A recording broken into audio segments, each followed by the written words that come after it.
Ketemu lagi dengan Ruang Bisnis. Kali ini ada pertanyaan yang cukup panjang, tapi pertanyaan ini yang membuat kita jadi sama-sama belajar ya. Saya benar-benar mengalami ini sendiri, Mas. Gimana menurut sampean, Mas? Ditunggu jawabannya, matur suwun. Mas Riko, kalau sampai setengah kilo, sepertinya kalau saya ya, kayaknya tidak mungkin. Tapi kalau dibilang penyusutan telur, pasti akan ada penyusutan. Karena semakin lama penyimpanan telur itu dapat mempengaruhi berat dari telur. Penyusutan berat telur dapat dikarenakan, ini menurut penelitian ya, jadi dari ini secara ilmiah atau akademiknya, sehingga kita biar sama-sama tahu, terjadi penguapan air selama masa penyimpanan, terutama pada bagian albumin, dan terjadi penguapan gas-gas seperti CO2, NH3, N2, dan H2S. Nah, sebenarnya ini ada salah satu penelitian, pengukuran itu dilakukan dengan timbangan digital. Tapi dari secara kita insting penjual ya. Jadi saya pembeli dari kandang, saya penjual sebagai ya kita jualan. Keresahan kita. Kalau bisa susut, saya yakin bisa susut karena telur juga berpori-pori. Tapi kalau sampai 500 itu berarti kurang lebih hampir 3 butir atau 4 butir. Kadang-kadang berat 2 butir kurang beratnya saya pernah alami dan kadang-kadang saya alami, sehingga terjadi protes-protes kita sendiri yang bosan. Bosannya kenapa? Karena kita tidak mau dibilang orang yang terlalu banyak mulut lah, banyak ribut lah, banyak mengeluh. Nah, keadaan itu membuat saya berdamai. Berdamai apa? Jadi saya lebih senang kalau orang beli satu ikat 10 kiloan atau 15 kiloan. Karena saya menjual dengan untung yang saya pikir oke, masuk di harga sekian. Tetapi resiko yang kita terima ya bareng-bareng. Artinya bareng-bareng apa? Saya jual 10 kilo, saya tidak mengurangin, saya tidak melebihin, saya kasih lagi ke mereka. Tapi saya edukasinya begini.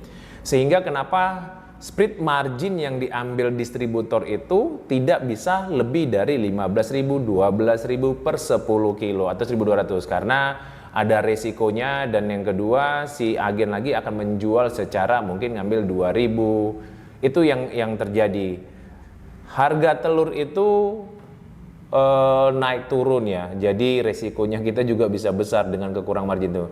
Jadi saya pikir strategi yang saya lakukan pertama adalah saya menjual sesuatu yang tidak dijual orang. Jadi kita punya positioning, artinya positioning, kamu punya keberadaan, keunikan yang tidak bisa ditiru orang. Kamu ngantar, kamu ramah.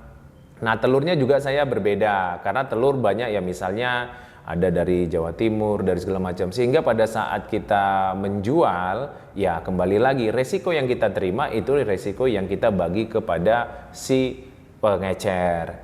Nah, beberapa yang saya lakukan begini, kalau satu ikat tadi ngambil untungnya 12.000, kalau ecer kita bisa jadi 2.500. Tapi dengan ecer tersebut, kita sudah meng-up 200 rupiah, 300 rupiah untuk menjaga pada saat dia ditimbang 15 kilo nanti kurangnya misalnya ternyata cuma 14,5. Berarti yang 500 nanti sudah disubsidi dengan harga eceran kita. Tapi kalau di harga yang satu ikat kita kan tidak ada resiko. Kenapa tidak ada resiko? Yang kita jual ada hanya memindahkan ya tadi kurang dari kandang. Karena kita nggak bisa bilang. Banyak faktor mempengaruhi tadi sudah saya sebutin. Yang kedua penyimpanan. Suhu di situ, suhu ruangannya terjaga. Tapi begitu dia berpindah, misalnya di mobil kena suhu yang panas karena dia ditimpa, disusun untuk dibawa distributor ke misalnya anggap dari Sukorejo ke Semarang, kan kena panas, belum lagi bak mobilnya panas. Jadi bisa jadi penguapan daripada yang tadi 15 kilo menjadi 14,5 bisa terjadi. Tapi kalau saya sih karena mobil box sehingga sampai di tempat saya itu atau di tempat gudang saya masih dingin. Karena datangnya dari Salatiga, jadi masih dingin dia, jadi suhunya masih oke. Nah, kenapa saya menjualnya harus dalam waktu yang cepat supaya tidak terjadi penyusutan yang kita misalnya makan waktu lebih dari sehari. Jadi kalau di berkat telur dia 1 hari. Jadi siasatinya ada satu adalah bagaimana kita penyimpanannya atau tadi ya harga. Berarti dari penyimpanan kita, kalau penyimpanannya tidak bisa lagi kita lakukan misalnya ya memang tempatnya adalah sudah begitu keadaannya panas, kena suhu yang terbuka, apalagi dari dekat daerah gunung dibawa ke daerah yang panas seperti kita Semarang, ya itu kan udah daerah panas dan itu akan cepat, apalagi dia ditutup sama karton dan panas lagi. Nah, hal ini yang kita bilang, apakah pendistribusian dalam waktu yang cepat, jangan beli 1 ton, apa setengah ton yang kebutuhan kamu cepat terserap. Yang kedua, ya ini yang paling gampang ya harga kamu up. Kenapa di up? Ya karena memang untuk mencadangkan resiko-resiko penyusutan tadi, sehingga kamu pada saat penjualan tidak kita punya margin dikurangi dengan cost, kita sudah bingung.